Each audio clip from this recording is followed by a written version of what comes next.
Hello दोस्तों, Aaradhya race academy के YouTube channel में आप सभी का स्वागत है। दोस्तों, राजस्थान में आयोजित रीट लेवल 2 एसएसटी यानी कि सामाजिक अध्ययन के 2024 के नवीनतम पाठ्यक्रम के अनुसार मॉडल पेपर की टेस्ट सीरीज शुरू की गई थी, जिसमें अपने 27 मॉडल पेपर हैं वो कंप्लीट हो चुके हैं। आज अपना इसमें 28 नंबर का मॉडल पेपर है।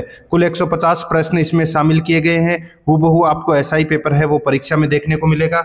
और अगर आपने पिछले 27 मॉडल पेपरों का अगर टेस्ट नहीं दिया है तो दोस्तों आप प्लेलिस्ट में जाइए, वहां पे आपको फोल्डर मिल जाएगा रीट एसएसटी मॉडल पेपर 2024 के नाम से आपको वहां फोल्डर मिलेगा। तो आप वहां जाकर पिछले मॉडल पेपरों का टेस्ट है वो अवश्य दें और आराध्या रेस एकेडमी के यूट्यूब चैनल को सब्सक्राइब जरूर करें, बेल आइकन को दबाएं, वीडियो को लाइक और अपने दोस्तों के पास में शेयर जरूर करें।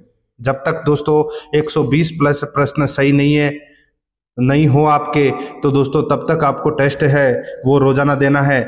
देखिए, सबसे पहले अपन रोजाना की तरह सामाजिक अध्ययन के 60 प्रश्न सबसे पहले पढ़ेंगे, ठीक है, यानी कि 91 से 150 तक, उसके बाद में 1 से 90 तक, ठीक है। देखिए दोस्तों, 91 नंबर का प्रश्न है, एनसीएफ 2005 के अनुसार बालक के लिए गलतियां करना उपयोगी क्यों माना गया है, बताइए। अब ये एनसीएफ क्या होता है, तो दोस्तों अगर मैं हिंदी में बात करूं तो दोस्तों इसको बोलते हैं राष्ट्रीय पाठ्य चर्चा रूपरेखा, ठीक है। राष्ट्रीय पाठ्य चर्चा रूपरेखा, ये तो दोस्तों हिंदी में बोलते हैं। अगर मैं इंग्लिश की बात करूं तो दोस्तों इसको बोलते हैं national curriculum framework. National curriculum framework यानी कि राष्ट्रीय पाठ्य चर्चा रूपरेखा 2005 के अनुसार बालक के लिए गलतियां करना उपयोगी क्यों माना गया है। तो यहां पर देखिए, गलतियां बालक में अंतर्दृष्टि व सूझ को विकसित करती है। बिल्कुल सही बात है साहब, करती है। आगे देखिए, गलतियां बालक को समस्या को समझाने यानी कि समझने तथा हल करने में सहायता करती है। गलतियां बिल्कुल सही है, गलतियां बालक को समस्या को समझने तथा हल करने में सहायक यानी कि सहायता करती है। तो यहाँ पर अपना इसमें राइट आंसर हो जाएगा दोस्तों सी नंबर का ऑप्शन राइट आंसर हो जाएगा। ए और बी दोनों इसमें क्या है, बिल्कुल सत्य है। आगे देखिए, यहाँ पे 92 नंबर का प्रश्न है। इसमें देखिए दोस्तों, एनसीएफ 2005 का निम्न में से कौन सा उद्देश्य है। कौन सा उद्देश्य है एनसीएफ का, वो अपने को यहाँ पर क्या करना है, बताना है। बहुत ही अच्छा प्रश्न है। देखिए दोस्तों, लोकतांत्रिक प्रक्रिया में भागीदारी, आर्थिक प्रक्रिया व सामाजिक परिवर्तनों में योगदान, नई परिस्थितियों का लचीलापन से सामना करना, विचार व कर्म की स्वतंत्रता। तो दोस्तों ये सभी उद्देश्य हैं, ये दोस्तों एनसीएफ 2005 के हैं, यानी कि राष्ट्रीय पाठ्य चर्चा रूपरेखा 2005 का जो उद्देश्य है वो ये सारे के सारे उद्देश्य हैं। यहाँ पर अपने को कूट भाषा में उत्तर देना था मित्रों, ठीक है। तो दोस्तों इस प्रश्न का राइट आंसर हो जाएगा डी नंबर का ऑप्शन सही उत्तर है ये सभी। नेक्स्ट आगे देखिए, 93 नंबर का प्रश्न है, एनसीएफ 2005 सभी राज्यों को मानना अनिवार्य है, यह कथन है। एनसीएफ 2005 सभी राज्यों को मानना अनिवार्य है, यह कथन है। तो दोस्तों ये जो कथन है ये बताइए सत्य है कि असत्य है। तो दोस्तों राइट आंसर हो जाएगा इसमें ये असत्य कथन है। दोस्तों ये सभी राज्यों को मानना है, वो अनिवार्य नहीं है। यहाँ पर अपना इसमें बी नंबर का जो ऑप्शन है वो इसका बिल्कुल सही उत्तर हो जाएगा इसमें, ठीक है। आगे देखिए, 94 नंबर का प्रश्न है, एनसीएफ 2005 में निम्न में से किस सिद्धांत का वर्णन किया गया है, बताइए कौन से सिद्धांत का वर्णन किया गया है एनसीएफ 2005 में। देखिए, पढ़ाई को रटने से दूर रखना, बिल्कुल सही है। ज्ञान को विद्यालय से बाहरी जीवन से जोड़ना, बिल्कुल सही है दोस्तों।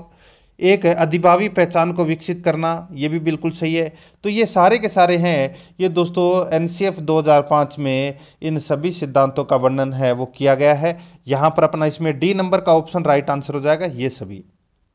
आगे देखिए, एनसीएफ 2005 के अनुसार बालक यहाँ पर देखिए, एनसीएफ 2005 के अनुसार सामाजिक अध्ययन विषय का उद्देश्य क्या है। तो सामाजिक अध्ययन विषय का उद्देश्य है वो क्या है, वो अपने को यहाँ पर क्या करना है, बताना है। देखिए दोस्तों, इसमें बालक में व्यावसायिक क्षमता उत्पन्न करना, बालक में व्यावसायिक क्षमता उत्पन्न करना, बालक में समस्या समाधान करने की क्षमता विकसित करना, बिल्कुल सही है। बालक में सामाजिक राजनीतिक वास्तविकता का विश्लेषण करना, ये भी दोस्तों क्या है, बिल्कुल सही है। तो यहाँ पर इसका राइट आंसर हो जाएगा ये सभी। डी नंबर का जो ऑप्शन है वो इसका बिल्कुल सही उत्तर हो जाएगा। 96 नंबर का प्रश्न, इसमें देखिए मूल्यांकन का मुख्य उद्देश्य है। मूल्यांकन का बताइए मुख्य उद्देश्य कौन सा है। तो दोस्तों इसमें देखिए वो है अधिगमकर्ता की उपलब्धि जानना व सुधार करना। अधिगमकर्ता की उपलब्धि जानना व सुधार करना, ये दोस्तों मूल्यांकन का उद्देश्य है। तो यहाँ पर बी नंबर का जो ऑप्शन है वो इसका बिल्कुल सही उत्तर हो जाएगा। 97 नंबर का प्रश्न इसमें देखिए निर्माणात्मक मूल्यांकन का उद्देश्य है। बताइए दोस्तों, निर्माणात्मक मूल्यांकन का उद्देश्य है तो वो कौन सा उद्देश्य है? वो है दोस्तों प्रकृति पर गौर करना एवं उपचारात्मक अनुदेशन की आयोजना बनाना। प्रगति पर गौर करना एवं उपचारात्मक अनुदेशन की आयोजना बनाना, ये दोस्तों निर्माणात्मक मूल्यांकन का उद्देश्य है। यहाँ पर अपना इसमें राइट आंसर हो जाएगा ए नंबर का जो ऑप्शन है वो इसका बिल्कुल सही उत्तर। ठीक है, आगे देखिए 98 नंबर का प्रश्न है। यहाँ पर देखिए पद व्यापक मूल्यांकन का तात्पर्य है। पद व्यापक मूल्यांकन का तात्पर्य है तो वो कौन सा है? बताइए दोस्तों इसमें देखिए पद व्यापक मूल्यांकन का जो तात्पर्य है वो है दोस्तों, इसमें देखिए विद्यार्थी की समृद्धि के शैक्षणिक व सह शैक्षणिक आयामों का मूल्यांकन।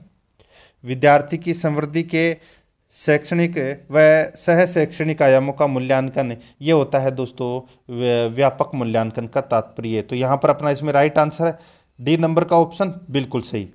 99 नंबर प्रश्न इसमें देखिए मूलभूत प्रश्न कौशलों का तर्क संगत क्रम निम्नलिखित में से कौन सा है? मूलभूत प्रश्न कौशलों का तर्क संगत क्रम निम्नलिखित में से कौन सा है? तो वो क्रम है दोस्तों इसमें कौन सा? तो वो है निरीक्षण, वर्गीकरण, संप्रेक्षण और मापन। ठीक है, यहाँ पर ए नंबर का ऑप्शन बिल्कुल सही उत्तर हो जाएगा। आगे देखिए 100 नंबर का प्रश्न है, जब एक बावर्ची खाना पकाते समय खाने को चखता है तो वह बताइए किसके समान है? बताइए। तो दोस्तों वो है सीखने के आकलन के समान है ये। तो यहाँ पर अपना इसमें डी नंबर का जो ऑप्शन है वो इसका बिल्कुल सही उत्तर हो जाएगा, याद रखना है आपको। ठीक है, अब दोस्तों देखिए 101 नंबर का प्रश्न है। देखिए विशाख दत्त के प्राचीन भारतीय नाटक मुद्रा राक्षस सर्वप्रथम मिलता है। टेस्ट आपको पूरा देना है मित्रों, तभी आपका स्कोर है वो पता लगेगा कि वास्तव में आपका स्कोर है वो क्या रहता है। विशाख दत्त के प्राचीन भारतीय नाटक मुद्रा राक्षस सर्वप्रथम मिलता है तो दोस्तों इसका राइट आंसर क्या हो जाएगा? वो है दोस्तों इसमें देखिए ये मुद्रा राक्षस है, ये विशाख दत्त का एक नाटक है। ठीक है, अब इसमें ध्यान से देखना है दोस्तों आपको। देखिए प्राचीन हिंदू जनश्रुति के देवताओं और राक्षसों के बीच में संघर्ष के बारे में, दोस्तों ये गलत हो जाएगा इसमें। ठीक है, इसमें देखिए मैं आपको बता देता हूँ, ये जो मुद्रा राक्षस जो ग्रंथ है ये दोस्तों संस्कृत का एक ऐतिहासिक नाटक है। ठीक है, और इसके रचयिता विशाख दत्त है। ठीक है, और इसमें दोस्तों आप सभी को पता होना चाहिए कि इसमें चाणक्य और चंद्रगुप्त संबंधी ख्यात कृत आधार पर दोस्तों ये राजनीतिक सफलताओं का इसमें विश्लेषण मिलता है। ठीक है, तो यहाँ पर अपना इसमें राइट आंसर हो जाएगा चंद्रगुप्त मौर्य के समय में राजदरबार की दुर्विसंगियों के बारे में दोस्तों इसमें जानकारी मिलती है। ठीक है, ये एक नाटक था विशाख दत्त। तो यहाँ पर अपना इसमें राइट आंसर डी नंबर का ऑप्शन बिल्कुल सही। आगे देखिए 102 नंबर का प्रश्न है, बिंदुसार ने विद्रोहियों को कुचलने के लिए अशोक को कहाँ भेजा था? दोस्तों अशोक को कहाँ भेजा था? तो ये भेजा था दोस्तों तक्षशिला। कहाँ भेजा था? तक्षशिला भेजा था दोस्तों। ठीक है, यहाँ पर अपना बी नंबर का ऑप्शन राइट आंसर हो जाएगा। देखिए सबसे पहले तो मैं आपको बता दूं कि बिंदुसार के समय उज्जैन और तक्षशिला में विद्रोह हो गया था। ठीक है, जिसे दबाने के लिए बिंदुसार ने अपने सबसे बड़े पुत्र सुसीम को भेजा, परंतु दोस्तों सुसीम है वो असफल रहा। उसके बाद में दोस्तों अशोक को भेजा गया और अशोक ने विद्रोहियों को दबाया था। ठीक है, यहाँ पर राइट आंसर है बी नंबर का ऑप्शन बिल्कुल सही। आगे देखिए 3 नंबर का प्रश्न है, निम्नलिखित में से किसने नालंदा विद्यालय का भ्रमण व वहां अध्ययन किया था? बताइए, नालंदा का यानी कि नालंदा वो जो विद्यालय है उसका भ्रमण और वहां पर अध्ययन है वो किसने किया था? इसका राइट आंसर हो जाएगा वो है दोस्तों हेनसान ने किया था। यहाँ पर ए नंबर का ऑप्शन है वो इसका राइट आंसर हो जाएगा। और ये हेनसान है ये दोस्तों हर्षवर्धन के शासनकाल में ये भारत आया था। और ये दोस्तों फायान की तरह हेनसान भी एक चीनी बौद्ध भिक्षु था, ये भी याद रखना है आपको। तो यहाँ पर अपना इसमें right answer A number option बिल्कुल सही। आगे देखिए 104 नंबर का प्रश्न है, चंद्रगुप्त द्वितीय की विजयों से उसके साम्राज्य का विस्तार कहाँ तक हो गया? चंद्रगुप्त द्वितीय की विजयों से उसके साम्राज्य का विस्तार है वो कहाँ तक हो गया? इस प्रश्न का राइट आंसर हो जाएगा वो है पश्चिमी समुद्री तट तक दोस्तों है वो विस्तार है वो हो गया था। यहाँ पर ए नंबर का जो ऑप्शन है वो इसका बिल्कुल सही उत्तर हो जाएगा। ठीक है, आगे देखिए दोस्तों, इसमें 105 नंबर का प्रश्न है, चंद्रगुप्त द्वितीय के काल में विद्या, कला व साहित्य का महान केंद्र कौन सा था? तो दोस्तों वो केंद्र था कौन सा? तो वो था उज्जैन। ठीक है, यहाँ पर सी नंबर का जो ऑप्शन है वो इसका बिल्कुल सही उत्तर हो जाएगा, उज्जैन।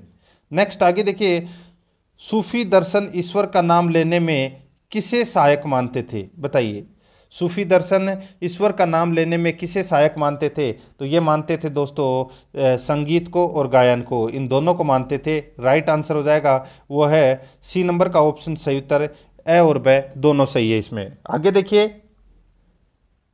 बंदा नवाज यानी कि ईश्वर के प्राणियों के हितैषी किसे कहा जाता था?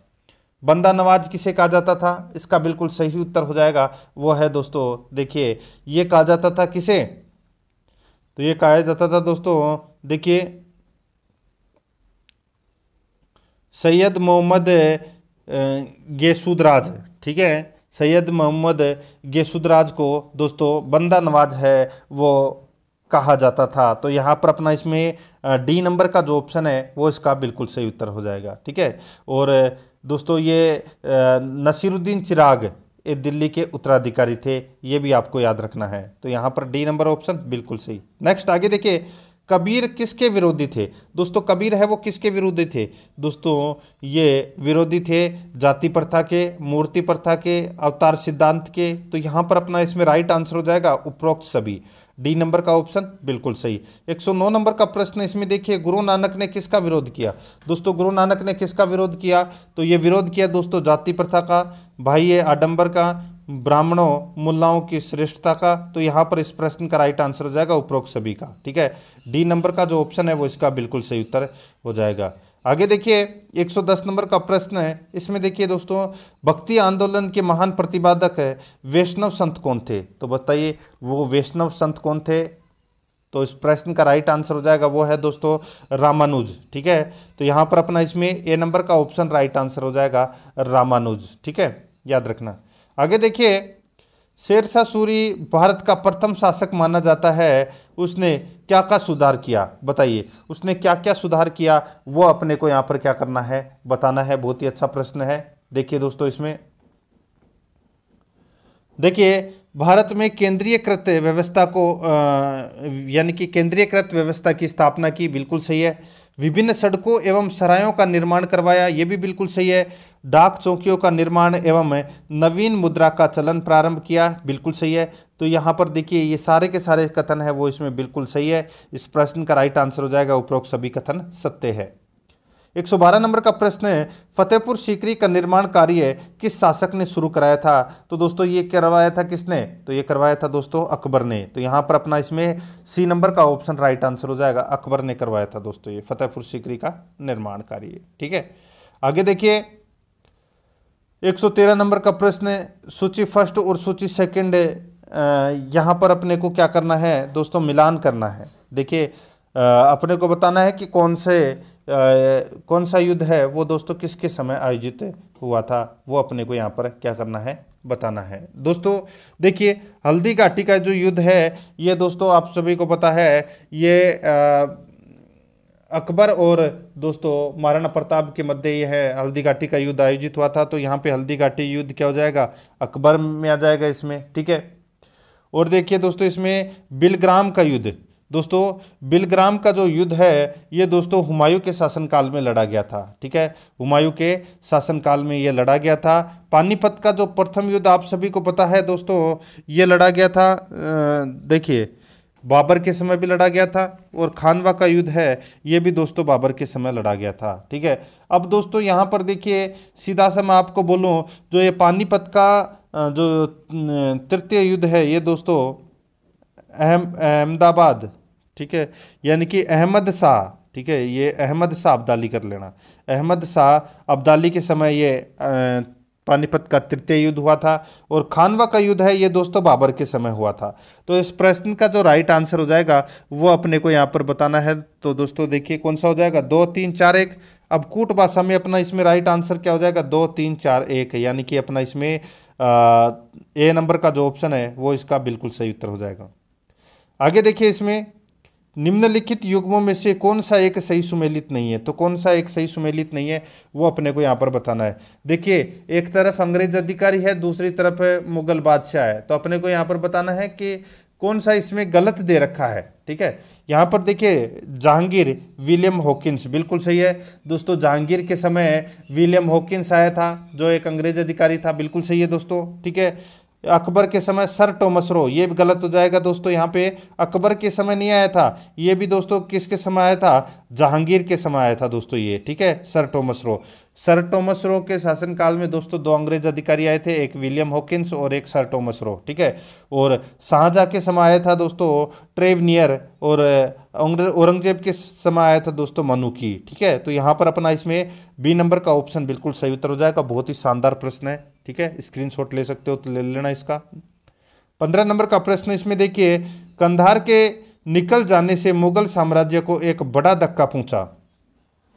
कंधार के निकल जाने से मुगल साम्राज्य को एक बड़ा धक्का पहुंचा, इसका राइट आंसर हो जाएगा वो है दोस्तों सामरिक महत्व के केंद्र के दृष्टिकोण से। ठीक है, यहाँ पर अपना इसमें राइट आंसर क्या हो जाएगा, वो है दोस्तों डी नंबर का जो ऑप्शन है वो इसका बिल्कुल सही उत्तर हो जाएगा। 1507 में बाबर ने कांधार को जीत लिया था। ठीक है, और 1625 ईस्वी में फारस के शाह अब्दाद ने इस पर अपना अधिकार कर लिया था। ठीक है, तो दोस्तों यहाँ पर इसका राइट आंसर हो जाएगा डी नंबर का ऑप्शन बिल्कुल सही उत्तर। उसके बाद में शाहजहाँ और औरंगजेब ने खूब प्रयास किया था, लेकिन दोस्तों प्रयास है वो विफल रहे थे। ठीक है, तो यहाँ पर डी नंबर ऑप्शन बिल्कुल सही। 116 नंबर प्रश्न है, शिक्षा के माध्यम के रूप में अंग्रेजी की वकालत किसने की थी, बताइए। शिक्षा के माध्यम के रूप में अंग्रेजी की वकालत है वो किसने की थी, इस प्रश्न का राइट आंसर हो जाएगा वो है दोस्तों इसमें लॉर्ड मैकाले ने। तो यहाँ पर अपना इसमें राइट आंसर है ए नंबर का ऑप्शन बिल्कुल सही उत्तर हो जाएगा, लॉर्ड मैकाले। नेक्स्ट आगे देखिए, इसमें 1857 के स्वतंत्रता संग्राम का प्रतीक क्या था। तो दोस्तों वो 1857 का जो स्वतंत्रता संग्राम हुआ था उसका प्रतीक क्या था, उसका प्रतीक था दोस्तों कमल और रोटी, कमल और रोटी। तो यहाँ पर अपना इसमें राइट आंसर हो जाएगा ए नंबर का ऑप्शन बिल्कुल सही। नेक्स्ट क्रांतिकारियों के एक गुप्त समाज अभिनव भारत का गठन किया था। तो दोस्तों अभिनव भारत का जो गठन है वो किसने किया था, ये किया था दोस्तों वी.डी. सावरकर। ठीक है, तो यहाँ पर अपना इसमें राइट आंसर हो जाएगा वी.डी. सावरकर ने अभिनव भारत नामक एक गुप्त समाज का गठन किया था। ठीक है, तो यहाँ पर अपना इसमें डी नंबर ऑप्शन सही। आगे देखिए 119 नंबर का प्रश्न है, लाल बाल पाल त्रिगुट का कौन व्यक्ति भारतीय राष्ट्रीय कांग्रेस का अध्यक्ष हुआ, बताइए दोस्तों। बहुत ही अच्छा प्रश्न है ये भी। ठीक है, तो दोस्तों यहाँ पर देखिए 1907 में दोस्तों 1907 में जो सूरत का अधिवेशन हुआ था उसमें दोस्तों लाला लाजपत राय को दोस्तों अध्यक्ष बनाने का जो प्रस्ताव है वो पारित किया गया था। ठीक है, तो यहाँ पर अपना इसमें राइट आंसर क्या हो जाएगा, वो है दोस्तों लाला लाजपत राय है, ये भारतीय राष्ट्रीय कांग्रेस के अध्यक्ष हुए थे। तो यहाँ पर ए नंबर का ऑप्शन बिल्कुल सही। आगे देखिए क्रिप्स मिशन की असफलता का प्रमुख कारण था। दोस्तों क्रिप्स मिशन की असफलता का जो प्रमुख कारण है वो क्या था, दोस्तों यहाँ पर देखिए इसका जो प्रमुख कारण माना जाता है वो है दोस्तों मुस्लिम लीग और कांग्रेस दोनों ने ही उसके प्रस्तावों को अस्वीकार कर दिया।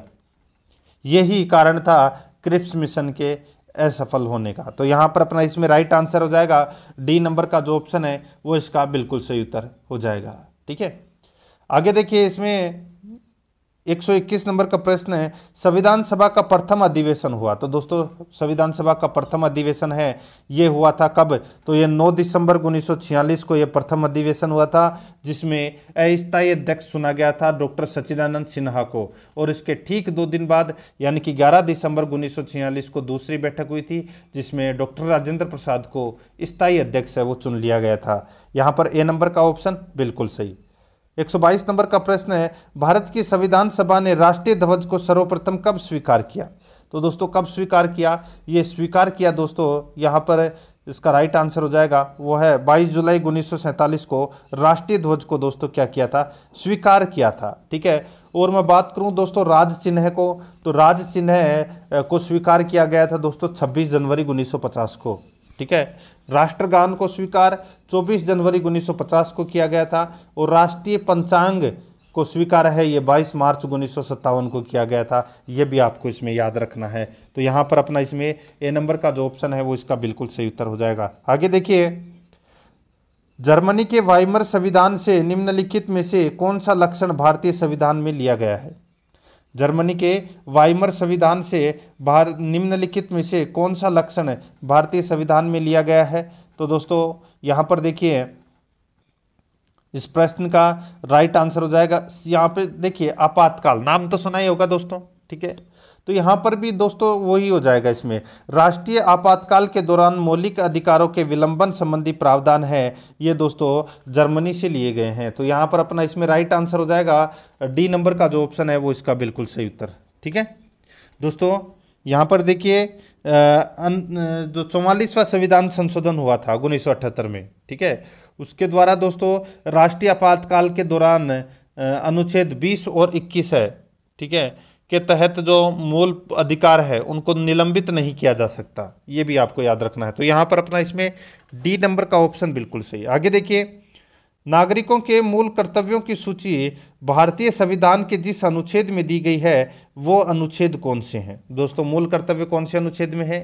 इसका राइट आंसर हो जाएगा वो है दोस्तों 51A, अनुच्छेद 51A में मूल अधिकारों का वर्णन किया गया है। ठीक है, यहाँ पर अपना इसमें बी नंबर ऑप्शन बिल्कुल सही। 125 नंबर का प्रश्न है, निम्नलिखित में से कौन सा कारक संविधान के भाग 3 के शामिल अधिकारों का मौलिक या मूल कहे जाने को व्याख्यातित नहीं करता? दोस्तों यहाँ पर अपने को बताना है कि कौन सा अनुच्छेद है।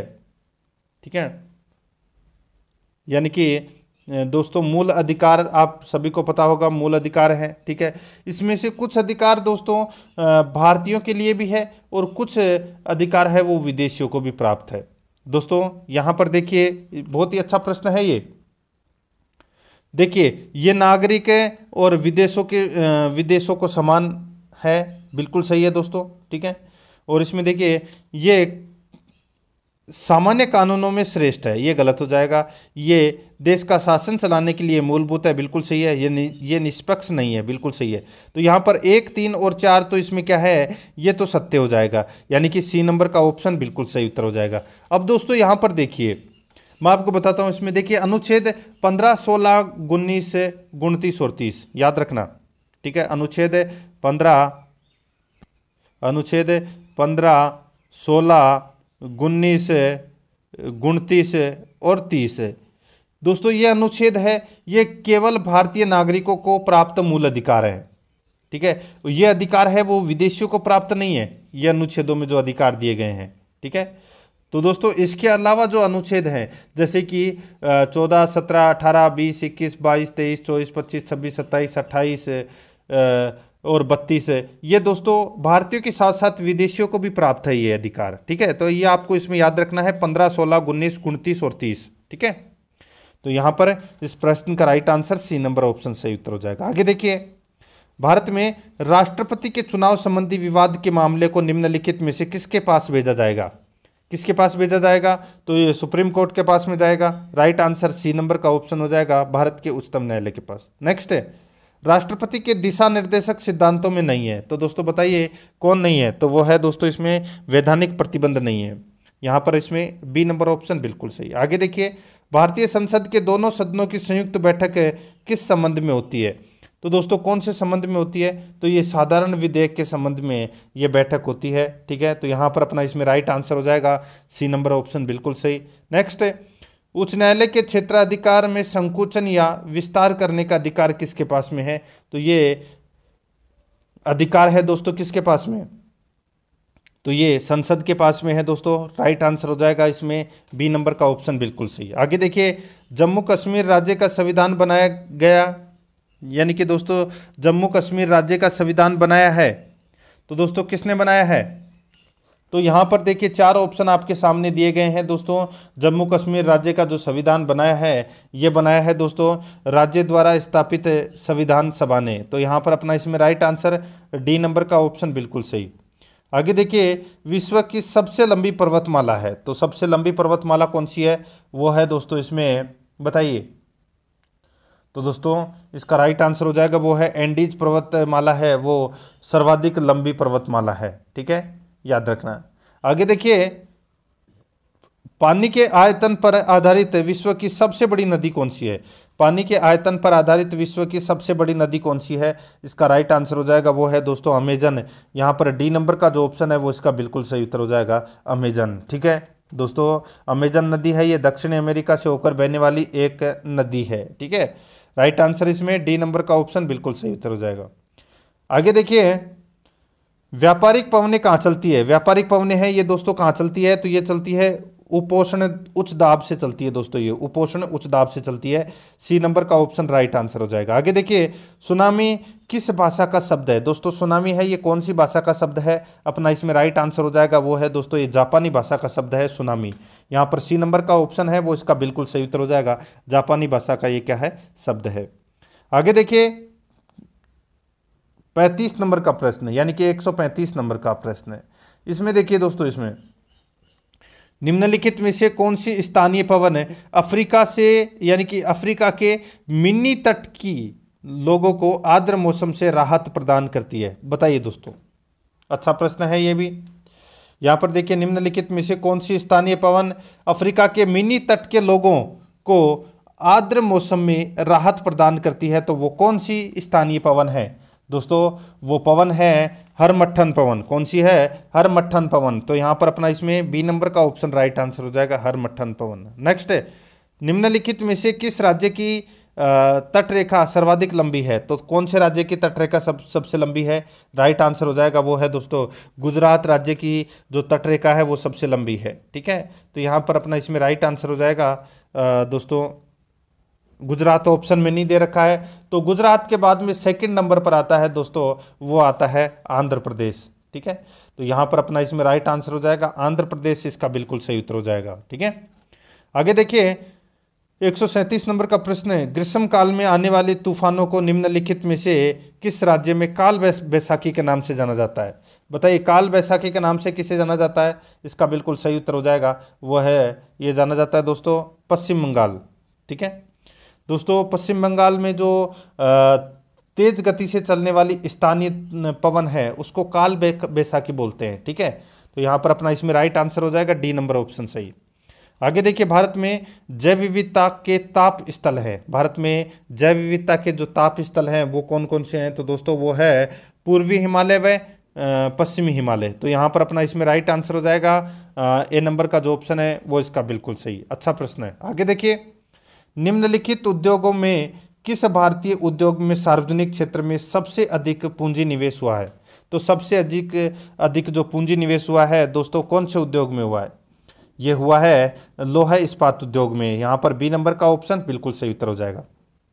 आगे देखिए, भारत में अधिकतम एवं न्यूनतम जनसंख्या घनत्व वाले प्रदेश क्रमशः है, भारत में अधिकतम एवं न्यूनतम जनसंख्या घनत्व वाले प्रदेश है वो क्रमशः है, अपना इसमें राइट आंसर हो जाएगा वो है दोस्तों बिहार, इसमें सर्वाधिक जनसंख्या घनत्व है, और दोस्तों न्यूनतम है वो अरुणाचल प्रदेश में है। यहाँ पर डी नंबर का ऑप्शन बिल्कुल सही उत्तर हो जाएगा। आगे देखिए, 141 नंबर का प्रश्न है, निम्न में से कौन सा युग्म सही है, वो अपने को यहाँ पर क्या करना है, बताना है। कौन सा युग्म इसमें सही है बताना है। देखिए दोस्तों, जाखम माही बिल्कुल सही है। ये जो माही की जो सहायक नदी है वो है दोस्तों जाखम, बिल्कुल सही है। यहाँ पे देखिए सुकड़ी बनास दे रखा है जो कि गलत दे रखा है। सुकड़ी है ये लूणी नदी की सहायक नदी है। ठीक है, यहाँ पे बनास गलत दे रखा है। कोठारी लूणी, तो दोस्तों ये कोठारी है ये बनास नदी की सहायक नदी है, लूणी यहाँ पर गलत दे रखा है। ठीक है, बाणगंगा चंबल ये भी गलत दे रखा है दोस्तों। देखिए जो ये बाणगंगा नदी है, ठीक है, ये चंबल की सहायक नदी नहीं है, ये दोस्तों डायरेक्ट यमुना में जाकर मिलती है। ठीक है, तो यहाँ पर ये यमुना की सहायक नदी है, तो यहाँ पर सिर्फ एक ही सही है, ए नंबर का ऑप्शन बिल्कुल सही उत्तर हो जाएगा। आगे देखिए, कपास व नकदी फसलों के कृषि के लिए उपयुक्त मिट्टी कौन सी है।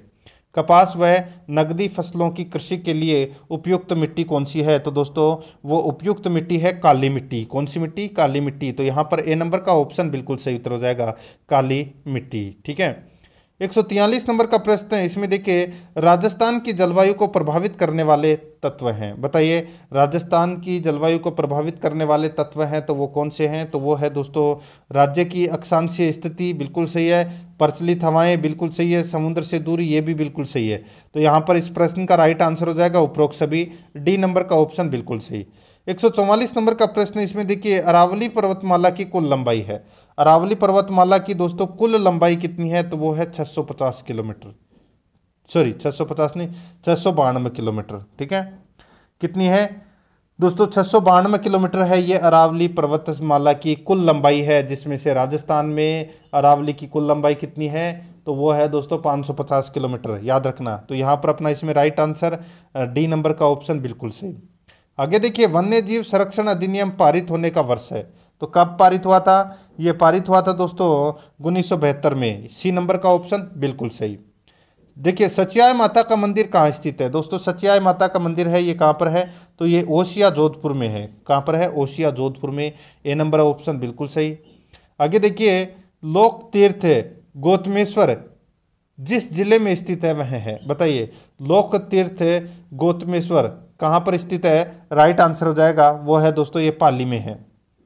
यहाँ पर बी नंबर का ऑप्शन बिल्कुल सही। आगे देखिए गंभीरी और बेडच नदियों के संगम स्थल के समीप अरावली पर्वतमाला के एक विशाल पर्वत शिखर पर बना हुआ दुर्ग कौन सा है? तो दोस्तों वो दुर्ग है चित्तौड़ का किला। कौन सा है? चित्तौड़ का किला है। यह गंभीरी और बेडच नदियों के संगम पर बना हुआ है। ए नंबर का ऑप्शन बिल्कुल सही उत्तर हो जाएगा। 149 नंबर का प्रश्न है मेवाड़ स्कूल से संबंधित शैली है, तो वो कौन सी शैली है? वो शैली है दोस्तों उदयपुर शैली, नाथद्वारा शैली, देवगढ़ शैली, उपरोक्त सभी। तो इस प्रश्न का राइट आंसर हो जाएगा उपरोक्त सभी, इसका बिल्कुल सही उत्तर हो जाएगा। ये सारी की सारी शैलियाँ हैं, ये मेवाड़ स्कूल से संबंधित शैलियाँ हैं। आगे देखिए 150 नंबर का प्रश्न है केंद्रीय सहकारी बैंकों का कार्य क्षेत्र है। दोस्तों केंद्रीय सहकारी बैंकों का जो कार्य क्षेत्र है वो कौन सा है? वो अपने को यहाँ पर बताना है। दोस्तों यहाँ पर देखिए अच्छा प्रश्न है ये भी। तो देखिए इसमें देखिए जनपद स्तर पर, ठीक है, जनपद स्तर पर ये अपना इसमें राइट आंसर हो जाएगा। दोस्तों ये प्रश्न अपन ने सामाजिक अध्ययन के 60 प्रश्न किए हैं। आपके कितने प्रश्न सही हैं वो आपको पता चल गया होगा। अब अपन यहाँ पर बाल विकास एवं शिक्षा शास्त्र के 30 प्रश्न करेंगे सर्वप्रथम। ठीक है, यहाँ पर देखिए दोस्तों मन की 3 प्रवृत्तियाँ हैं। दोस्तों मन की 3 प्रवृत्तियाँ कौन कौन सी है? 4 ऑप्शन आपके सामने हैं। तो दोस्तों वो है इसमें इदम, अहम और प्राहम। ठीक है, तो यहाँ पर अपना इसमें राइट आंसर हो जाएगा बी नंबर का ऑप्शन बिल्कुल सही। नेक्स्ट आगे देखिए शिक्षा का मनोविज्ञानीकरण किसने किया? शिक्षा का मनोविज्ञानीकरण किसने किया? ये किया था दोस्तों किसने? तो ये फ्राबेल ने किया था। बी नंबर का ऑप्शन राइट आंसर फ्राबेल ने किया था। 3 नंबर का प्रश्न इसमें देखिए संज्ञानात्मक विकास का सिद्धांत के प्रतिपादक कौन है? संज्ञानात्मक विकास का सिद्धांत के प्रतिपादक कौन है? इसका राइट आंसर हो जाएगा वो है दोस्तों जीन पियाजे। यहाँ पर ए नंबर का ऑप्शन है वो इसका बिल्कुल सही उत्तर हो जाएगा। दोस्तों संज्ञानात्मक विकास का सिद्धांत पियाजे द्वारा दिया गया था। ठीक है, तो यहाँ पर अपना इसमें right answer A number option बिल्कुल सही है। आगे देखिए किशोरों में सर्वाधिक समस्या होती है। दोस्तों किशोरों में सर्वाधिक समस्या होती है, तो दोस्तों ये किसकी समस्या होती है? राइट आंसर हो जाएगा वो है दोस्तों अहम की समस्या होती है दोस्तों। ठीक है, यहाँ पर ए नंबर का जो ऑप्शन है वो इसका बिल्कुल सही उत्तर हो जाएगा। और जो किशोरावस्था का जो समय माना जाता है वो दोस्तों 13 से 19 वर्ष तक का माना जाता है। ठीक है, और इसमें किशोरों में सर्वाधिक बड़ी समस्या है वो अहम की होती है। ए नंबर ऑप्शन बिल्कुल सही। आगे देखिए अभिवृत्ति को अधिकांश मनोवैज्ञानिक कैसा मानते हैं? अभिवृत्ति को अधिकांश मनोवैज्ञानिक कैसा मानते हैं? तो दोस्तों कैसा मानते हैं? तो ये मानते हैं दोस्तों अपेक्षाकृत स्थायी मानते हैं। अपेक्षाकृत स्थायी मानते हैं। इसमें राइट आंसर बी नंबर का ऑप्शन बिल्कुल सही उत्तर हो जाएगा। ठीक है, आगे देखिए इसमें 6 नंबर का प्रश्न है देखिए शैक्षिक दृष्टिकोण। ठीक है, ये शैक्षिक दृष्टिकोण है से जीवन चक्र में दोस्तों शैक्षिक दृष्टिकोण से जीवन चक्र में बाल्यावस्था से महत्वपूर्ण और कोई अवस्था नहीं है, ये कथन किसका है? दोस्तों ये कथन है किसका, तो ये ब्लेयर का भी है, जोन्स का भी है और सिम्पसन का भी है। ठीक है, इन तीनों का कथन है दोस्तों। ये राइट आंसर इसमें बी नंबर का ऑप्शन है वो इसका बिल्कुल सही उत्तर हो जाएगा। आगे देखिए 7 नंबर का प्रश्न है, व्यक्तिगत भिन्नता का कारण है। व्यक्तिगत भिन्नता का कारण है वो कौन सा है, देखिए वंशानुक्रम, आयु एवं बुद्धि, लिंग भेद। तो दोस्तों यहाँ पर तीनों ही है, ये व्यक्तिगत भिन्नता के कारण है। राइट आंसर हो जाएगा उपरोक्त सभी, डी नंबर का ऑप्शन बिल्कुल सही उत्तर हो जाएगा। 8 नंबर का प्रश्न है, इसमें देखिए यदि किसी जटिल कार्य के केवल एक पक्ष पर ध्यान नहीं दिया जाता है और दूसरे पक्षों की उपेक्षा की जाती है तो पठार बन जाता है। कथन किसका है, यदि किसी जटिल कार्य के केवल एक पक्ष का ध्यान नहीं दिया जाता है और दूसरे पक्षों की उपेक्षा की जाती है तो पठार बन जाता है, यह कथन किसका है दोस्तों, ये कथन है स्टीफेंस का कथन है दोस्तों। ये यहाँ पर ए नंबर का ऑप्शन राइट आंसर हो जाएगा, स्टीफेंस का कथन है। 9 नंबर का प्रश्न इसमें देखिए, उच्च कक्षाओं में सीखने की जिस विधि का प्रयोग कम किया जाता है वह है। उच्च कक्षाओं में सीखने की जिस विधि का प्रयोग कम किया जाता है वह है अपना, इसमें राइट आंसर हो जाएगा वो है दोस्तों, देखिए पूर्ण विधि का किया जाता है, सामूहिक विधि का भी किया जाता है, सहसंबंध विधि का भी प्रयोग है वो अधिक किया जाता है, खेल विधि का प्रयोग है वो कम किया जाता है। यहाँ पर सी नंबर का ऑप्शन राइट आंसर हो जाएगा दोस्तों। खेल विधि है ये छोटी कक्षाओं के लिए उपयुक्त की जाती है, ठीक है, उच्च कक्षाओं के लिए नहीं। तो यहां पर अपना इसमें राइट आंसर हो जाएगा सी नंबर ऑप्शन। आगे देखिए, अंतर्दृष्टि द्वारा सीखने की पद्धति किसने दी। अंतर्दृष्टि द्वारा सीखने की पद्धति किसने दी, राइट आंसर हो जाएगा, ये दी थी दोस्तों वृद्धिमर ने। किसने दी थी, वृद्धिमर ने, ठीक है। तो यहां पर अपना इसमें राइट आंसर हो जाएगा डी नंबर का ऑप्शन बिल्कुल सही उत्तर हो जाएगा इसमें। आगे देखिए दोस्तों, अपना इसमें व्यक्तित्व का कुसमायोजन प्रकट होता है दोस्तों, यानी कि व्यक्तित्व का कुसमायोजन प्रकट करता है तो कौन प्रकट करता है, कौन सी प्रवृत्ति में, राइट आंसर हो जाएगा वो है दोस्तों, देखिए झगड़ालू प्रवृत्तियों में, पलायनवादी प्रवृत्ति में, आक्रमणकारी के रूप में। तो यहाँ पर इन सभी के अंदर कुसमायोजन है वो प्रकट होता है। तो यहाँ पर इसमें राइट आंसर हो जाएगा उपरोक्त सभी में, डी नंबर ऑप्शन बिल्कुल सही। 12 नंबर का प्रश्न है, मानसिक रोगों का मनोवैज्ञानिक कारक है। मानसिक रोगों का मनोवैज्ञानिक कारक है वो कौन सा है, बताइए दोस्तों। यहाँ पर इस प्रश्न का राइट आंसर हो जाएगा वो है दोस्तों, देखिए सामाजिक तनाव, दूषित समाज, प्रजाजातीय भेदभाव। राइट आंसर हो जाएगा उपरोक्त सभी, डी नंबर का जो ऑप्शन है वो इसका बिल्कुल सही उत्तर हो जाएगा इसमें। आगे देखिए, वर्तमान में सर्वोत्तम समझे जाने वाले व्यक्तित्व के प्रकारों का वर्गीकरण किसकी देन है। वर्तमान में सर्वोत्तम समझे जाने वाले व्यक्तित्व के प्रकारों का वर्गीकरण किसकी देन है, अपना इसमें राइट आंसर हो जाएगा वो है दोस्तों, ये युंग की देन है दोस्तों। किसकी देन है, ये युंग की देन है। यहाँ पर ए नंबर का जो ऑप्शन है वो इसका बिल्कुल सही उत्तर हो जाएगा, ठीक है। मनोवैज्ञानिक आधार पर युग का जो वर्गीकरण है वो है अंतर्मुखी, बहिर्मुखी और उभयमुखी है, ठीक है। आगे देखिए, इसमें व्यक्तित्व मापन के लिए व्यक्ति की संपूर्ण सूचनाएं प्राप्त करने हेतु विधि है। व्यक्तित्व मापन के लिए व्यक्ति की संपूर्ण सूचनाएं प्राप्त करने हेतु विधि है, तो वो विधि कौन सी है, वो है दोस्तों इसमें व्यक्ति इतिहास विधि। तो यहाँ पर ए नंबर का ऑप्शन बिल्कुल सही उत्तर हो जाएगा। आगे देखिए, 15 नंबर का प्रश्न है, केटल द्वारा कितने मूलशील गुणों को व्यक्तित्व के लिए महत्वपूर्ण माना गया है। केटल द्वारा कितने मूलशील गुणों को व्यक्तित्व के लिए महत्वपूर्ण माना गया है, अपना इसमें राइट आंसर हो जाएगा वो है दोस्तों इसमें 16। यहाँ पर डी नंबर का जो ऑप्शन है वो इसका बिल्कुल सही उत्तर हो जाएगा 16, ठीक है। आगे देखिए दोस्तों, अपना इसमें 17 नंबर का प्रश्न है, बुद्धि के द्विकारक सिद्धांत का प्रतिपादन किसने किया। बुद्धि के द्विकारक सिद्धांत का प्रतिपादन है ये दोस्तों स्पीयरमैन ने किया था। किसने किया था, स्पीयरमैन ने, ठीक है। राइट आंसर इसमें ए नंबर का ऑप्शन राइट आंसर हो जाएगा, और ये सिद्धांत दिया था दोस्तों 1904 में, ये भी आपको इसमें याद रखना है। आगे देखिए, बालकों के मनोवैज्ञानिक परीक्षण की आवश्यकता है। बालकों के मनोवैज्ञानिक परीक्षण की आवश्यकता है, तो वो कौन सी आवश्यकता है, तो वो है दोस्तों व्यक्तिगत निर्देशन हेतु, शैक्षिक निर्देशन हेतु, व्यवसायिक निर्देशन हेतु। राइट आंसर हो जाएगा उपरोक्त सभी। यहाँ पर डी नंबर का ऑप्शन बिल्कुल सही उत्तर हो जाएगा, उपरोक्त सभी। नेक्स्ट है, बुद्धिलब्धि को ज्ञात करने का सूत्र किस मनोवैज्ञानिक ने दिया। बुद्धिलब्धि को ज्ञात करने का सूत्र किस मनोवैज्ञानिक ने दिया, इसका राइट आंसर हो जाएगा वो है दोस्तों इसमें स्टर्न ने दिया था। ये किसने दिया था, स्टर्न ने दिया था। राइट आंसर क्या हो जाएगा, वो है दोस्तों इसमें ए नंबर का ऑप्शन बिल्कुल सही, ठीक है दोस्तों।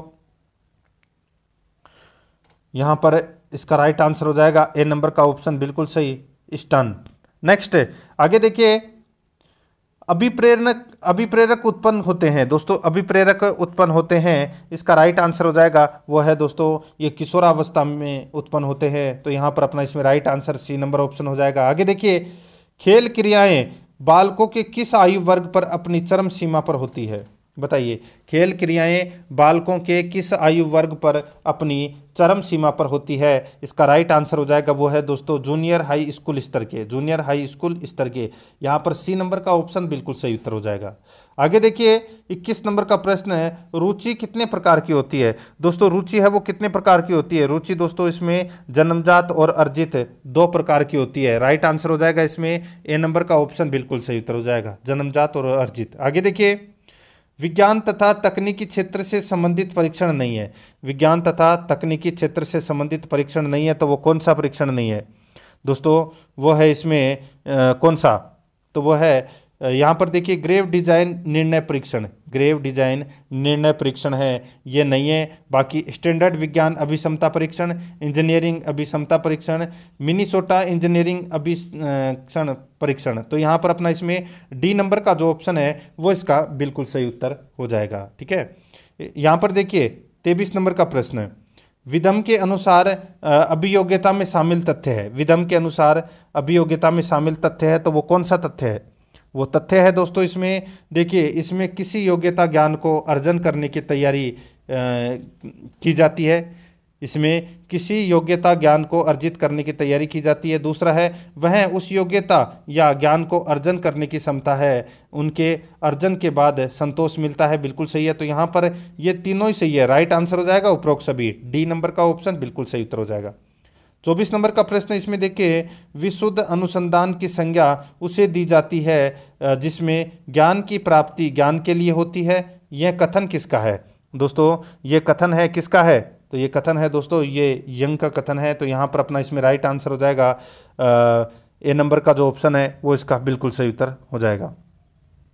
आगे देखिए 25 नंबर का प्रश्न है, यहाँ पर देखिए समावेशी शिक्षा के उद्देश्य हैं। समावेशी शिक्षा के उद्देश्य क्या है? तो यहाँ पर देखिए जागरूकता की भावना का विकास करना, असमर्थों को शिक्षित करके देश की मुख्य धारा से जोड़ना, बालकों में आत्मनिर्भरता की भावना का विकास करना, ये सभी है, ये समावेशी शिक्षा के उद्देश्य है। राइट आंसर हो जाएगा इसमें उपरोक्त सभी, डी नंबर ऑप्शन बिल्कुल सही। आगे देखिए निष्पत्ति परीक्षण माप करता है। दोस्तों निष्पत्ति परीक्षण माप करता है, तो ये माप करता है दोस्तों इसमें देखिए वो है निरपेक्ष सफलता का, अपेक्षित सफलता का। तो यहाँ पर इसमें राइट आंसर हो जाएगा सी नंबर का ऑप्शन सही उत्तर है। ए और बी दोनों इसमें क्या है? सही है। 27 नंबर का प्रश्न इसमें देखिए, शिक्षण सिद्धांत द्वारा किन प्रश्नों के उत्तर देने का प्रयास किया जाता है? शिक्षण सिद्धांत द्वारा किन प्रश्नों के उत्तर देने का प्रयास किया जाता है? अपना इसमें राइट आंसर हो जाएगा वो है दोस्तों शिक्षक कैसे व्यवहार करता है, वह उस व्यवहार को क्यों करता है, उसका प्रभाव क्या होता है। तो दोस्तों इसका राइट आंसर हो जाएगा उपरोक्त सभी, यहाँ पर डी नंबर ऑप्शन बिल्कुल सही। आगे देखिए शिक्षक होने के नाते आपको, दोस्तों देखिए शिक्षक होने के नाते आपको बाल मनोविज्ञान का ज्ञान है। तो यहाँ पर इस प्रश्न का राइट आंसर हो जाएगा दोस्तों शिक्षक होने के नाते आपको बाल मनोविज्ञान का ज्ञान है, इसका बिल्कुल सही उत्तर हो जाएगा वो है दोस्तों हाँ। तो यहाँ पर बी नंबर का ऑप्शन बिल्कुल सही हाँ। आगे देखिए बालक का विकास बालक के सहयोग के बिना भी पूरा किया जा सकता है, क्या बात सही है? तो दोस्तों इसका राइट आंसर हो जाएगा वो है नहीं। ठीक है, बालक के सहयोग के बिना नहीं किया जा सकता, तो यहाँ पर ए नंबर का ऑप्शन बिल्कुल सही उत्तर हो जाएगा। आगे देखिए 30 नंबर का प्रश्न है, आज की शिक्षा पद्धति होनी चाहिए। आज की शिक्षा पद्धति होनी चाहिए, राइट आंसर हो जाएगा वो है दोस्तों सिद्धांतों पर आधारित होनी चाहिए। यहाँ पर डी नंबर का ऑप्शन बिल्कुल सही उत्तर हो जाएगा। अब दोस्तों यहाँ पे अपन भाषा फर्स्ट हिंदी ले रहे हैं और हिंदी के 30 प्रश्न पढ़ेंगे। आपको भी चेक करना है कि आपके भी कितने प्रश्न हैं वो हिंदी के अंदर सही हो रहे हैं। दोस्तों ये देखिए गद्यांश को पढ़कर उत्तर देना था, इसमें अपन गद्यांश को है वो नहीं पढ़ रहे हैं। ठीक है, 31 से 33 प्रश्न तक अपने को यहाँ पर गद्यांश से पढ़कर उत्तर देना था। यहाँ पर देखिए दोस्तों 31 नंबर का प्रश्न है, अनहद शब्द में बताइए उपसर्ग या प्रत्यय कौन सा है।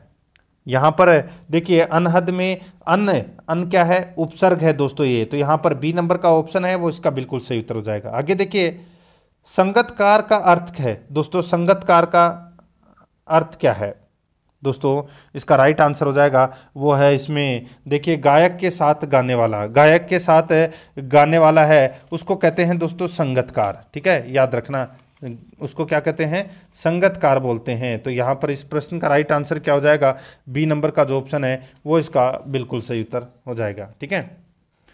आगे देखिए दोस्तों इसमें 33 नंबर का प्रश्न है, देखिए ढांढस बंधाना का अर्थ क्या है, ढांढस बंधाना का अर्थ क्या है, तो दोस्तों इसका अर्थ हो जाएगा क्या, तो ये हो जाएगा दोस्तों इसमें तसल्ली देना। तो यहाँ पर अपना इसमें राइट आंसर डी नंबर का ऑप्शन बिल्कुल सही उत्तर हो जाएगा इसमें। आगे देखिए 34 से और 37 प्रश्न तक अपने को ये यहाँ पे गद्यांश पढ़ के उत्तर देना था, ठीक है। तो यहाँ पे अपन गद्यांश वो नहीं पढ़ रहे हैं दोस्तों, टाइम वेस्ट ज़्यादा नहीं करेंगे। देखिए डायरेक्ट चलते हैं 34 नंबर प्रश्न में, ठीक है। 34 प्रश्न में देखिए वास्तविक का विपरीतार्थक शब्द है, वास्तविक का विपरीतार्थक शब्द कौन सा हो जाएगा, वो हो जाएगा दोस्तों इसमें अवास्तविक। सी नंबर का जो ऑप्शन है वो इसका बिल्कुल सही उत्तर अवास्तविक, ठीक है। आगे देखिए दोस्तों अपना इसमें 35 नंबर का प्रश्न है, निर्वहन में कौन सा उपसर्ग है, निर्वहन में कौन सा उपसर्ग है, इसका राइट आंसर हो जाएगा वो है दोस्तों इसमें देखिए नी है प्लस वहन, तो यहाँ पे दोस्तों नी है वो क्या है, उपसर्ग है, तो यहाँ पर अपना इसमें राइट आंसर हो जाएगा बी नंबर ऑप्शन बिल्कुल सही। आगे देखिए नियोग में कौन सा समास है दोस्तों, नियोग में कौन सा समास है, इसमें दोस्तों अवयवी भाव समास है, ठीक है, अवयवी भाव समास है, तो यहाँ पर अपना इसमें राइट आंसर हो जाएगा ए नंबर का ऑप्शन बिल्कुल सही। आगे देखिए पुनर्विवाह का संधि विच्छेद है दोस्तों, पुनर्विवाह का संधि विच्छेद क्या होगा, ये तो सभी को पता होगा दोस्तों, विसर्ग संधि का इसमें प्रयोग हुआ है, पुनः प्लस विवाह, इसका राइट आंसर हो जाएगा बी नंबर ऑप्शन सही।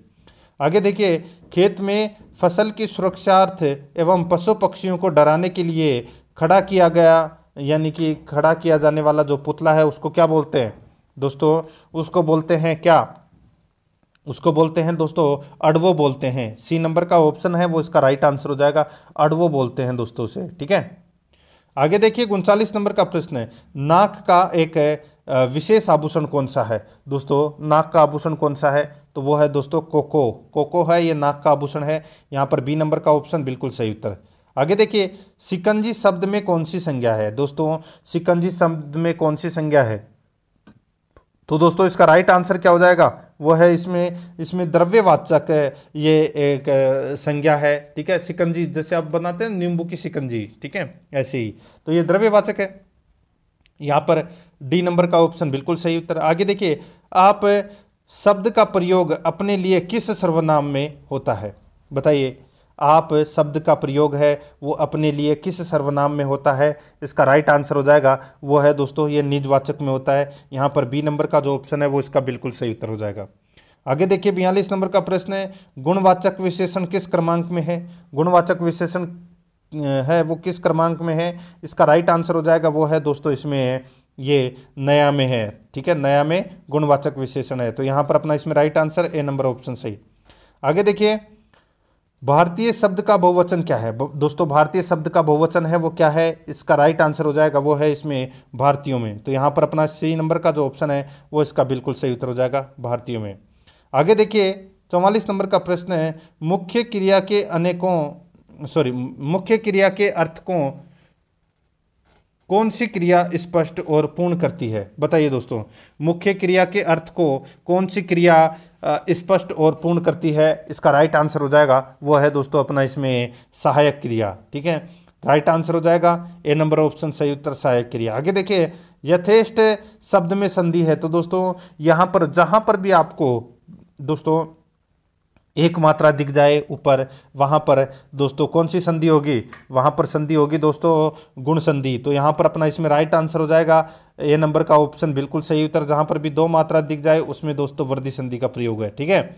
आगे देखिए इसमें समास शब्द का अर्थ है दोस्तों, समास शब्द का अर्थ है वो क्या हो जाएगा, ये हो जाएगा संक्षेप, ए नंबर ऑप्शन बिल्कुल सही। नेक्स्ट आगे देखिए सुनना भाषा कौशल में प्रथम सोपान माना जाता है, क्योंकि सुनना भाषा कौशल में प्रथम सोपान माना जाता है क्योंकि क्योंकि दोस्तों बच्चा माता पिता को बोलते हुए सुनता है। तो यहाँ पर सी नंबर का ऑप्शन बिल्कुल सही उत्तर हो जाएगा।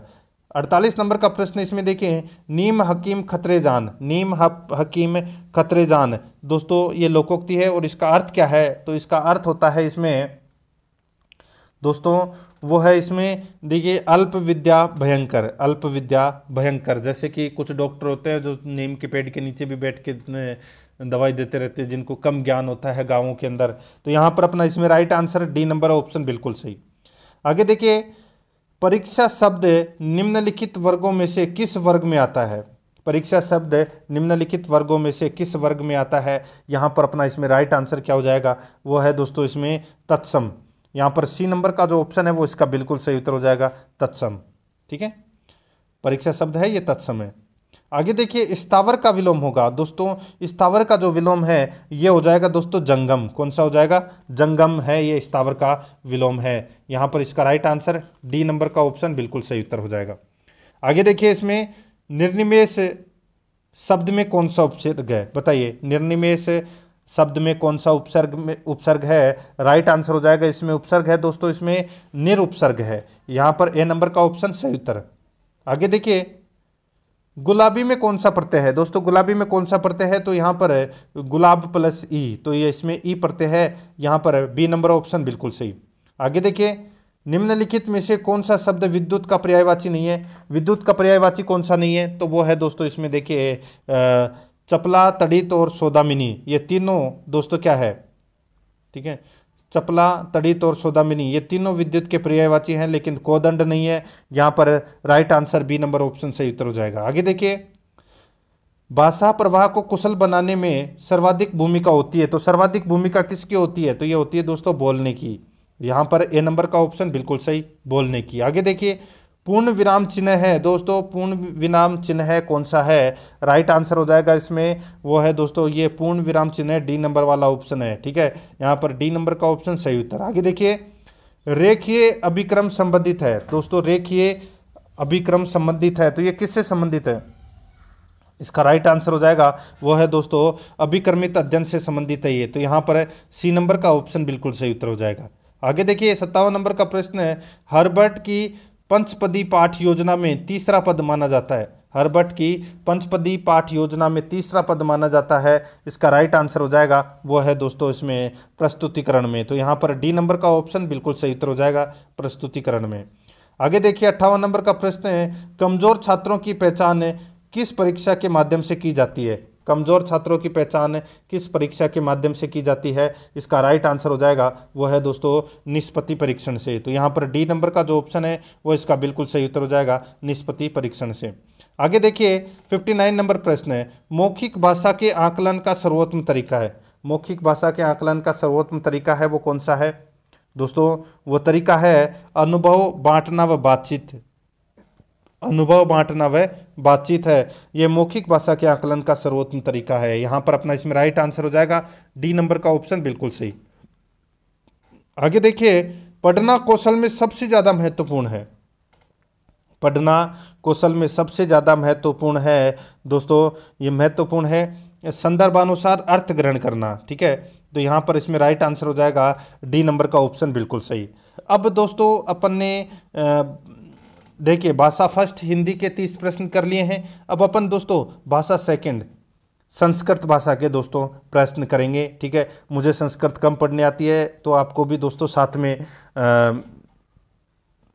पढ़ना है साथ के अंदर। ठीक है, देखिए यहाँ पर अपने को गद्यांश को पढ़कर उत्तर देना है। ठीक है, 61 से 65 प्रश्न तक।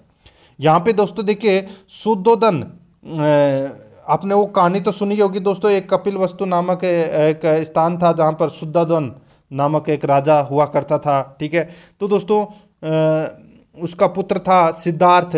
ठीक है, तो ये उसी से संबंधित ये एक कहानी है और इस कहानी को पढ़कर अपने को उत्तर देना था। ठीक है, अपन गद्यांश को नहीं पढ़ते हैं, डायरेक्ट चलते हैं दोस्तों। यहाँ पे देखिए 61 नंबर का प्रश्न है, सिद्धार्थ कश्मीर वंश से जन्म अलभत है। ठीक है, तो यहाँ पर देखिए यानी कि सिद्धार्थ का जन्म है वो कौन से वंश में हुआ था? तो यहाँ पे सबसे पहले ऊपर ही ऊपर आपको दिख क्या हो गया दोस्तों, देखिए साक्य वंशीय।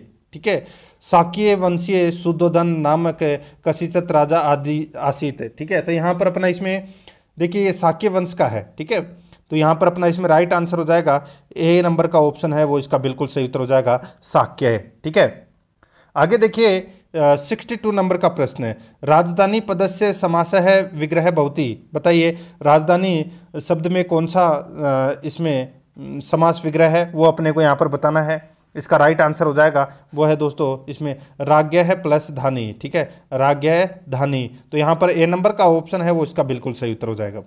आगे देखिए बहिर्गच्छत पदस्य संधि विच्छेद भवति। राइट आंसर क्या हो जाएगा इसमें, तो दोस्तों इसमें हो जाएगा, इसका संधि विच्छेद करेंगे तो क्या हो जाएगा, तो दोस्तों बही है प्लस गच्छत, तो यहाँ पर बी नंबर का ऑप्शन बिल्कुल सही। आगे देखिए यहाँ पे प्रत्यय बताना है अपने को, ठीक है। यहाँ पे देखिए उत्पन्नम पदे प्रत्यय वर्तते, तो यहाँ पर इसमें राइट आंसर क्या हो जाएगा, वो है दोस्तों इसमें कथ प्रत्यय, ठीक है। तो यहाँ पर अपना इसमें राइट आंसर है सी नंबर ऑप्शन बिल्कुल सही। आगे देखिए मनसी पदे का विभक्ति वर्तते। बताइए मनसी पदे के अंदर दोस्तों कौन सी विभक्ति है वो अपने को यहाँ पर बताना है। राइट आंसर हो जाएगा दोस्तों इसमें सप्तमी विभक्ति है। कौन सी विभक्ति है, सप्तमी विभक्ति। तो यहाँ पर डी नंबर का ऑप्शन राइट आंसर हो जाएगा। देखिए 66 से 70% तक अपने को ये पद्यांश है ये पढ़कर उत्तर देना था, ठीक है। यहाँ पर देखिए मैं डायरेक्ट चल रहा हूँ। हिंसा इति पदस्य विलोम पदम किम भवेत। बताइए हिंसा का जो विलोम शब्द है वो क्या हो जाएगा। राइट आंसर हो जाएगा इसमें वो है दोस्तों इसमें अहिंसा। तो यहाँ पर ए नंबर का ऑप्शन बिल्कुल सही। आगे देखिए इसमें देखिए वारांगनेव इत्यत्र क संधि। बताइए वारांगनेव में कौन सी संधि है। राइट आंसर हो जाएगा इसमें वो है दोस्तों इसमें गुण संधि है। यहाँ पर ए नंबर का ऑप्शन बिल्कुल सही उत्तर। आगे देखिए प्रस्तुत पद्य छंदोस्ति। दोस्तों ये जो पद्यांश है ऊपर जो दिया गया था इसमें कौन सा छंद है।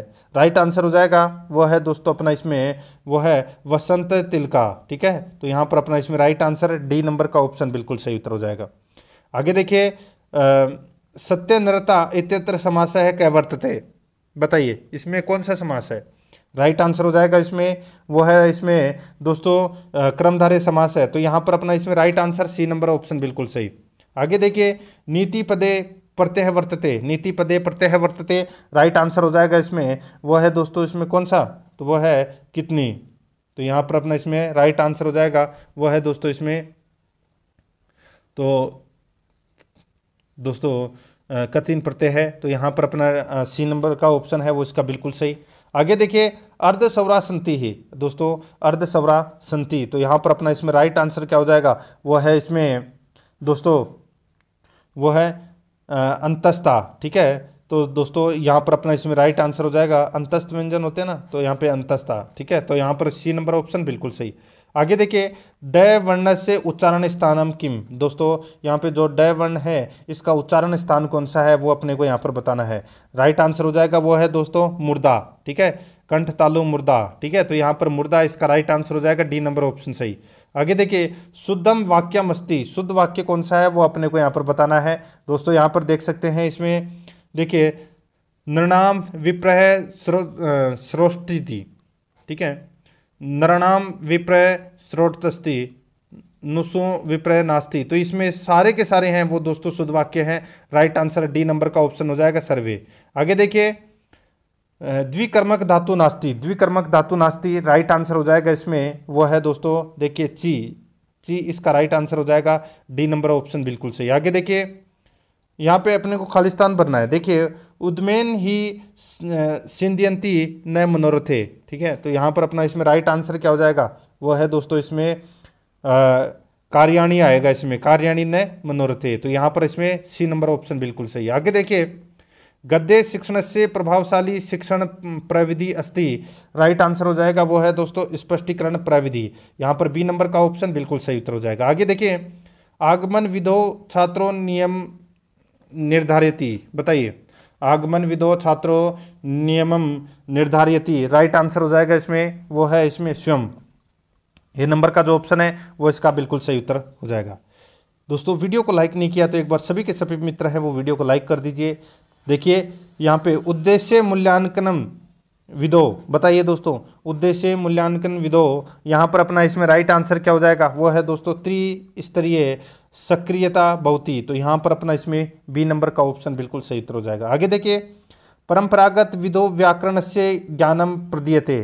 इसका बिल्कुल सही उत्तर हो जाएगा वो है दोस्तों इसमें कौन सा, तो वो है मौखिक रूपेण। यहाँ पर ए नंबर का ऑप्शन राइट आंसर हो जाएगा मौखिक रूपेण। आगे देखिए, हरभटीय विधो कति सोपानानि सन्ति, हरभटीय विधो कति सोपानानि सन्ति, इसका राइट आंसर क्या हो जाएगा, वो है दोस्तों इसमें 5। तो यहाँ पर अपना इसमें राइट आंसर हो जाएगा बी नंबर का जो ऑप्शन है वो इसका बिल्कुल सही। आगे देखिए, इसमें दृश्य साधनानि अन्य साधनाना अपेक्षाएं भवती, तो यहाँ पर अपना इसमें राइट आंसर हो जाएगा वो है दोस्तों इसमें अल्प मूल्य सुलभा और अधिगमनीय, तो यहाँ पर अपना इसमें राइट आंसर हो जाएगा वो है सर्वे, डी नंबर ऑप्शन बिल्कुल सही। आगे देखिए, भाषा संबंधी सांस्कृतिक उद्देश्यान पूर्यति, भाषा संबंधी सांस्कृतिक उद्देश्यान पूर्यति, तो यहाँ पर इस प्रश्न का राइट आंसर हो जाएगा वो है दोस्तों इसमें पाठ्य पुस्तकानि, तो यहाँ पर सी नंबर का ऑप्शन बिल्कुल सही उत्तर हो जाएगा। आगे देखिए, कक्षा शिक्षणे संप्रेक्षणार्थम प्रयुज्यमानः मौखिकः दृष्टया शाब्दिक माध्यमः भवति, तो यहाँ पर अपना इसमें राइट आंसर क्या हो जाएगा वो है दोस्तों इसमें वाहिका। यहाँ पर ए नंबर का जो ऑप्शन है वो इसका बिल्कुल सही उत्तर हो जाएगा वाहिका। आगे देखिए, इसमें संप्रेक्षण प्रक्रिया भवति, संप्रेक्षण प्रक्रिया भवति, इसमें राइट आंसर हो जाएगा वो है द्विमार्गीय, तो यहाँ पर बी नंबर ऑप्शन है वो बिल्कुल सही उत्तर हो जाएगा। आगे देखिए, मूल्यांकन भवती, दोस्तों मूल्यांकन भवती राइट आंसर हो जाएगा इसमें वो है दोस्तों देखिए मूल्यांकन भवती, ठीक है, आंतरिक मूल्यांकने बाह्य मूल्यांकने उभो, तो यहाँ पर राइट आंसर हो जाएगा दोस्तों उभो, सी नंबर ऑप्शन बिल्कुल सही। आगे देखिए, वैदिक काले मूल्यांकनम भवती, इसमें सही उत्तर हो जाएगा इसका वो है दोस्तों मौखिक रूपेण, ए नंबर ऑप्शन बिल्कुल सही उत्तर मौखिक रूपेण। नेक्स्ट आगे देखिए, संस्कृत भाषा शिक्षण पाठ्य नियम, ठीक है, यहाँ पर अपना इसमें राइट आंसर हो जाएगा वो है दोस्तों बताइए कौन सा, तो वो है दोस्तों इसमें रुचिपूर्वकम, ठीक है, यहाँ पर ए नंबर ऑप्शन बिल्कुल सही। आगे देखिए, शब्द रूप धातु रूप शिक्षण का सिद्धांत पालनीय, तो इसमें राइट आंसर हो जाएगा वो है दोस्तों इसमें प्रत्यय सिद्धांत है, बी नंबर का जो ऑप्शन है वो इसका बिल्कुल सही उत्तर हो जाएगा। आगे देखिए, भाषा शिक्षण से सोपानानि सन्ति, भाषा शिक्षण से सोपानानि सन्ति, इसका राइट आंसर हो जाएगा वो है दोस्तों 4, यहाँ पर बी नंबर का जो ऑप्शन है वो इसका बिल्कुल सही उत्तर हो जाएगा। आगे देखिए, संस्कृत शिक्षणे मौखिका, देखिए संस्कृत शिक्षणे मौखिका विवेकते साधनम अस्ति, बताइए दोस्तों संस्कृत शिक्षणे मौखिका विवेकते साधनमस्ती, तो यहाँ पर अपना इसमें राइट आंसर हो जाएगा वो है इसमें दोस्तों देखिए कविता पाठ है, कथा कथनम, चर्चा परिचर्चा, राइट आंसर हो जाएगा सर्या एवं, ठीक है, सर्वे एवं, तो यहाँ पर अपना इसमें राइट आंसर डी नंबर का ऑप्शन बिल्कुल सही उत्तर हो जाएगा। तो दोस्तों प्रश्न आपको कैसे लगे कमेंट में जरूर बताएं, और अगर आपने पिछले मॉडल पेपर नहीं देखे हैं तो वो जरूर देखें, और आराध्या रेस एकेडमी के यूट्यूब चैनल को सब्सक्राइब जरूर करें, बेल आइकन को दबाएं, वीडियो को लाइक और अपने दोस्तों के पास में शेयर जरूर करें। मिलते हैं दोस्तों नेक्स्ट क्लास में। जय हिंद, जय भारत।